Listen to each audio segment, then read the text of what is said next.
Matul il-kampanja l-elezzjoni ġenerali tal-2017, il-Gvern qassam 130 flet tal-Gvern li ġew vakati, postijiet tal-housing li għal xi raġuni jew oħra ikunu disponibbli wara li jkunu spiċċaw vojta. Dan l-ammont kien 16 darba aktar mill-lat ta' postijiet tal-Gvern li ġew imqasma fl-4 xhur ta' qabel. Id-deputat tal-Oppożizzjoni Ivan Bartolo tkellem dwar din il-kwistjoni waqt dibattitu fil-Parlament nhar l-4 flaxija. Huwa spjega kif il-biċċa kbira tal-flets imqasma mill-awtorità tad-djar fl-ewwel nofs tal-2017 laħaq l-akbar ammont tiegħu fl-aħħar ftit ġimgħat qabel l-elezzjoni ġenerali tal-5 ta' Ġunju. Ivan Bartolo tkellem kif 130 mill-139 unit li ngħataw dik is-sena tqasmu bejn il-bidu ta' Mejju meta tħabbret l-elezzjoni u 3 ta' Ġunju jumejn qabel l-elezzjoni nnifisha.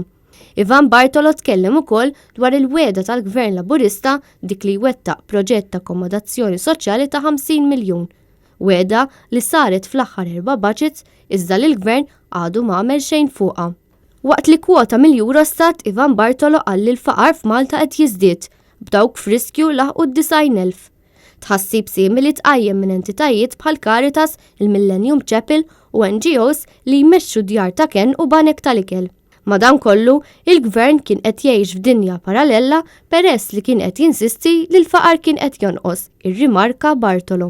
Min-naħa tiegħu id-deputat tal-Oppożizzjoni Claudio Grech appella l-dibattitu dwar il-living income u saħaq li l-ħtieġa l-diskussjoni qatt ma kienet daqshekk urġenti daqs iċ-ċirkostanzi attwali.